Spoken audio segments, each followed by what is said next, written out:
Terus pada saat di sana saya ditanya golongan darahnya apa, dan saya ditanya, kamu sebagai seorang Kristiani, kamu pernah nggak mempersembahkan darah kamu untuk ya Tuhan? Malamnya saya mimpi aku ada di rumah kosong dan kayak ada lilinnya warna merah, berbentuk kayak bulat gitu. Saya penasaran kan, itu masuk lebih lanjut ke dalam rumah itu. Kayak suara perempuan nangis. Saya cari tangisan itu di mana. Pas saya lihat ke belakang, saya dicekek dalam mimpi itu. Pas saya bangun-bangun, rosario yang saya pakai ini salibnya itu patah. Ya bisa dibilang begitu, seks bebas lah dibilangnya. Jadi hal yang nggak dapat dari misalkan istri kita atau dari suami kita, ini terbilang kita karena hubungan manusia itu dasarnya adalah kasih. Jadi kasih itu kita bisa dapat dari mana saja gitu. Termasuk ya seks bebas itu lagi. Sebelum kisah ini dimulai, ada satu hal yang harus kamu lakukan. Tombol subscribe. Aku akan menghitung sampai 3. 1, 2.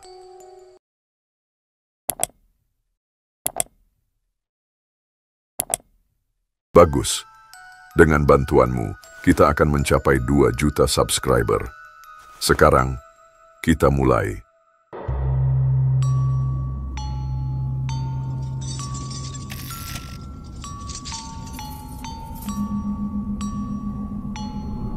Terjebak aliran sesat bisa menimpa siapa saja, tidak peduli latar belakang atau apapun, bahkan orang yang memiliki ketajaman batin pun bisa terpengaruh. Dan itulah yang pernah dialami Madam Eve, seorang ahli tarot yang nyaris terjebak masuk aliran sesat semacam gereja setan.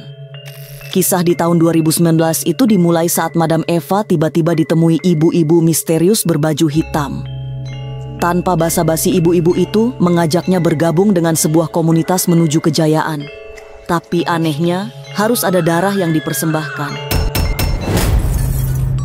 Lantas mengapa tiba-tiba Madam Eve mengalami mimpi buruk? Lalu apa yang membuat pembaca tarot terkemuka ini bisa bebas dari pengaruh gaib aliran tersebut? Jangan dulu berlalu, masih akan banyak keganjilan yang terjadi di sini. Dan jangan lupa subscribe, like, komen, dan share. Agar tak ada yang terasa ganjil di sekitar Anda.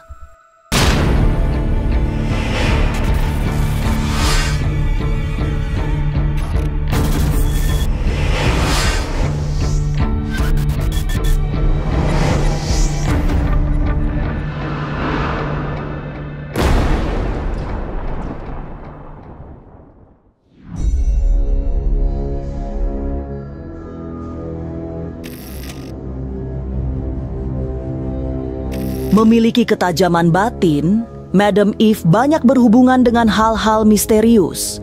Apalagi ia juga seorang pembaca tarot yang bersentuhan dengan segala yang tidak bisa dinalar. Tapi justru karena itu, Madam Eve pernah nyaris terjebak dalam aliran sesat semacam gereja setan. Kisah dimulai pada tahun 2019 silam. Malam itu, ia didatangi seorang ibu-ibu yang secara penampilan termasuk misterius. Pakaiannya serba hitam, berkalung syal yang nyentrik. Tanpa basa-basi, ibu-ibu itu langsung memberikan penawaran yang mengejutkan.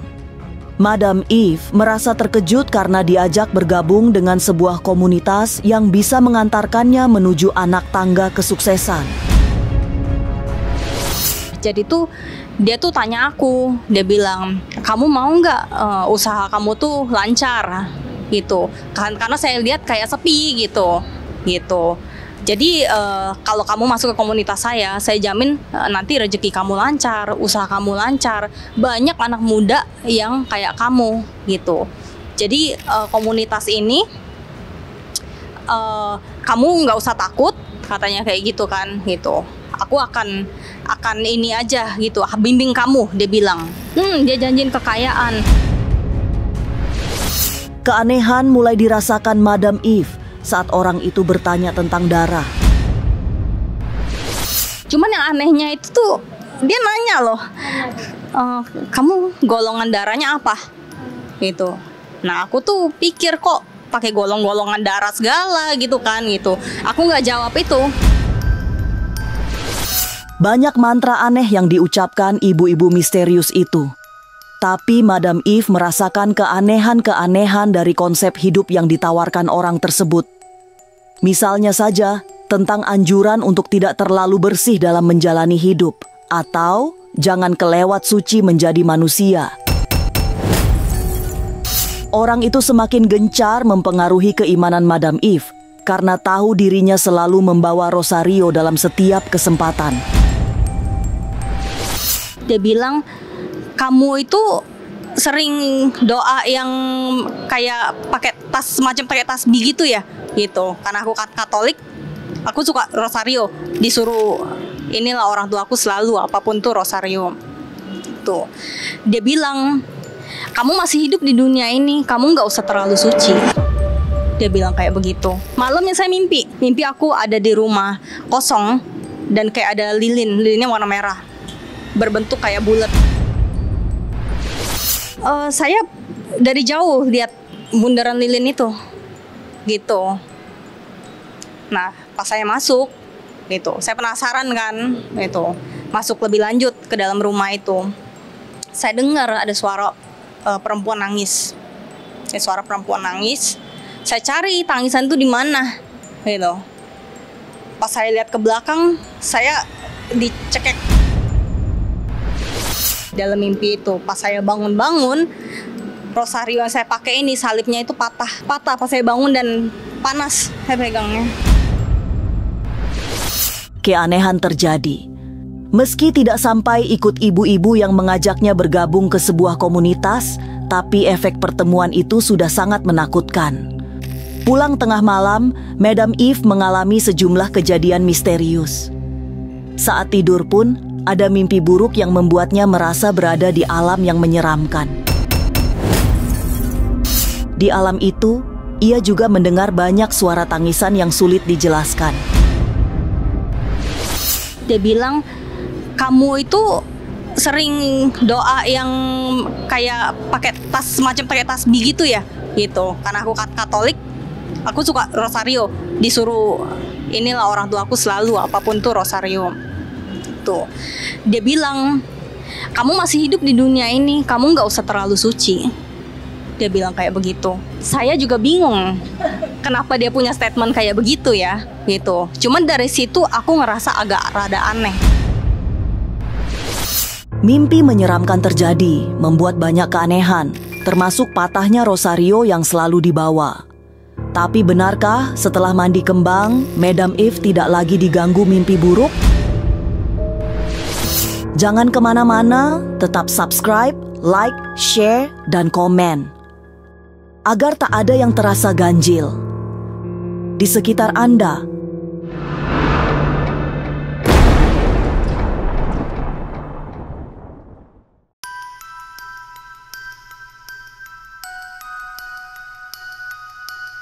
Sebelum terlelap dan mimpi berada dalam sebuah suasana menyeramkan, banyak sekali keganjilan yang dirasakan Madam Eve. Salah satunya tidak bisa tidur. Hatinya gelisah tanpa sebab. Ketenangan baru datang dan tertidur setelah memutuskan memakai rosario sebagai kalung. Tapi memang Madam Eve benar-benar merasa terjerat dalam situasi yang menyeramkan. Jadi tuh sebelum tidur aku tuh memang setelah yang event itu, ketemu yang orang itu, aku tuh kayak hati aku gelisah. Mau tidur nggak bisa, sampai aku pakai kalung rosario ini baru ketiduran. Aku tuh jadi kayak seperti dia kayak pantek aku gitu loh, gitu. Apalagi dia tahu sesuatu hal yang aku everyday lakukan, setiap hari lakukan gitu kan. Aku merasa. Jadi memang udah dalam batin ya, berasa something wrong nih gitu, dan nggak akan ada sesuatu hal yang di dunia ini yang gratis gitu. Semua pasti ada pengorbanan. Merasa ada yang aneh, Madam Eve berusaha fokus pada kesadaran untuk tidak terjebak pada rayuan orang itu. Ia paham tidak ada makan siang yang gratis, sehingga segala sesuatunya membutuhkan bayaran. Apalagi ada iming-iming mendapatkan kesuksesan.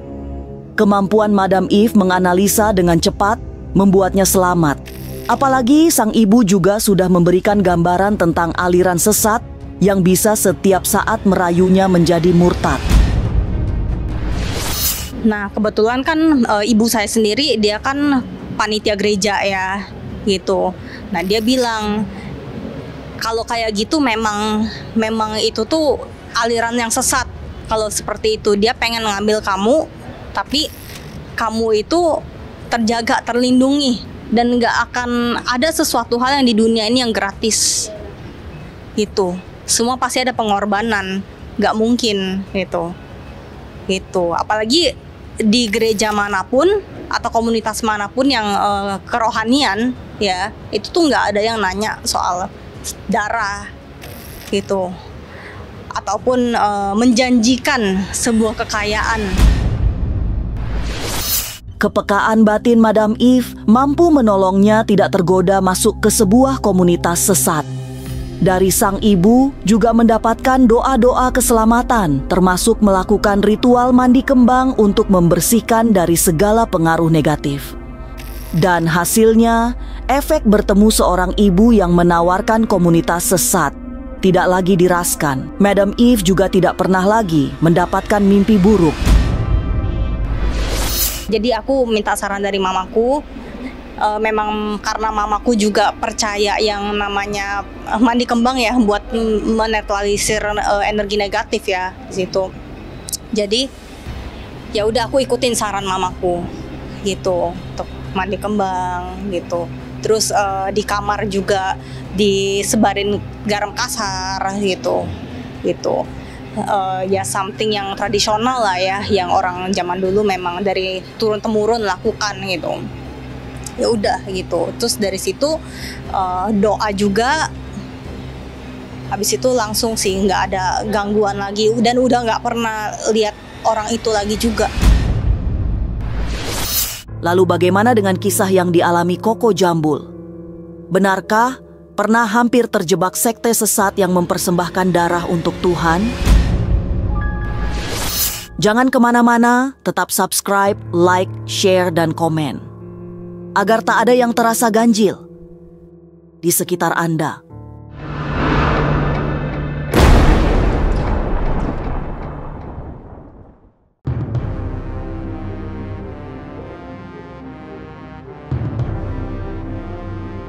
Hampir sama seperti Madam Eve yang menimpa Koko Jambul yang hampir masuk jebakan maut aliran sesat. Sekte yang berusaha mendekati Koko Jambul juga membutuhkan darah sebagai persembahan. Beruntung, jebakan itu gagal menjerat meski hampir saja mamanya tergoda untuk ikut aliran ini. Walaupun tidak disebutkan sektenya, dari syarat yang harus mempersembahkan darah, sudah bisa dipahami bahwa aliran ini sesat. Mungkin saya bisa bilang di satu sekte lah, saya nggak sebut namanya apa lah ya. Terus pada saat di sana saya ditanya golongan darahnya apa, dan saya ditanya, kamu sebagai seorang Kristiani, kamu pernah nggak mempersembahkan darah kamu untuk ya Tuhan gitu, Tuhan Yesus gitu. Sedangkan Tuhan Yesus saja itu mempersembahkan untuk kita, kenapa kita tidak mempersembahkan untuk dia? Jadi itu dia pakai alat seperti yang kita mau tes darah, tes gula semua tuh, yang dicetek gitu tuh, nanti kita teteskan di mana, nanti itu, nah ada darahnya nih. Misalkan nama saya siapa, oh berarti saya sudah mempersembahkan darahnya gitu. Nah, cewek kamu tuh ngasih tahu kalau ikut ini banyak orang-orang hebat di dalam ini. Oh ada dikasih tahu begitu. Cuman kembali lagi namanya kalau aku ya di Kristen, karena aku percaya aku ada sampai saat ini karena pertolongan Tuhan. Apapun itu tawarannya secara duniawi, kalau memang itu bukan dari yang di atas dan merasa sudah aneh dengan dia bicara, tidak perlu berdoa, tidak perlu ada celebrate di hari raya, karena itu adalah sebuah penebusan. Kita tahunya kalau secara Kristen, dan tiba-tiba itu tidak berlaku di sekte ini, ya buat apa kita masuk? Karena buat kita nonsens, gak masuk akal. Walaupun tawarannya tuh ada seperti itu, ada orang terkenal segala macam. Ya kita nggak tahu apakah sebenarnya ini hanyalah gimmick yang dibikin, atau gimana, sebenarnya orang juga nggak tahu apa-apa. Kan kita nggak tahu. Selain membutuhkan persembahan darah, komunitas spiritual ini juga menawarkan tanah di surga. Seseorang hanya perlu menginvestasikan tanah di dunia untuk ditempati di surga kelak. Konsep ini yang membuat Koko Jambul merasa agak bingung karena dirasakan tidak masuk akal. Yang dia tawarkan adalah dia sedang mencari umat.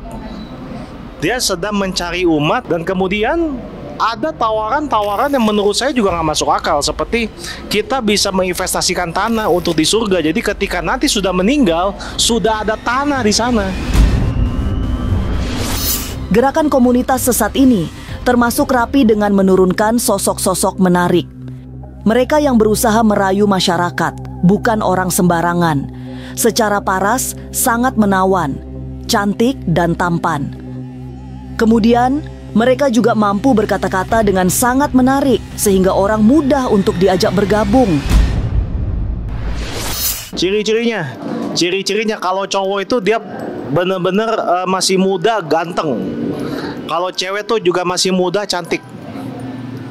Jadi kan dengan looks mereka yang meyakinkan, mereka bisa meyakinkan orang-orang kan dengan penampilan mereka, dengan looks mereka. Jadi mereka tuh bisa diterima gitu loh di masyarakat. Oh ini memang layak nih diterima nih opininya karena mereka juga secara looks oke gitu kan. Iya. Ya bisa dibilang begitu, seks bebas lah. Nah, kalau misalkan sampai ngomongnya begitu sih sebenarnya sih ini sih bukan saya yang ngalamin, tapi saya mendengar cerita dari teman-teman tuh ada yang seperti itu. Jadi itu kayak sebenarnya tuh dibilangnya jadi hal yang nggak dapat dari misalkan istri kita atau dari suami kita, ini terbilang kita kan karena hubungan manusia itu dasarnya adalah kasih. Jadi kasih itu kita bisa dapat dari mana saja gitu. Termasuk ya seks bebas itu lagi. Tapi kan itu udah aneh namanya kalau kayak gitu. Itu udah nggak beres namanya. Itu memang udah sesat lah kita bilang. Ya ketika kita dengar kayak gitu, ya ini apa gitu loh. Macam apa gitu ya kan. Ya coba sekarang bahas diri kalau misalkan suaminya terus saya punya pacar, ya udah mbak suaminya sama istri ini ya yang nggak mungkin kan, ya gimana kan nggak mungkin itu gitu loh. Itu kan udah nggak masuk akal itu kayak begitu. Aliran sesat memang sedang berkeliaran mencari umat. Mereka yang lengah akan menjadi mangsa hingga terjebak dalam lingkaran setan tak berkesudahan. Sekte-sekte ini bergerak secara senyap tapi membuahkan hasil yang maksimal. Jadi hati-hati menghadapi aksi mereka. Inilah ganjil yang akan menguak berbagai misteri di alam nyata dan tak kasat mata. Sampai jumpa pada episode selanjutnya dengan kisah-kisah ganjil. Setiap hari Senin, Kamis dan Jumat pukul 5 sore. Tapi sebelumnya jangan lupa subscribe, like, share, dan komen. Agar tak ada yang terasa ganjil di sekitar Anda.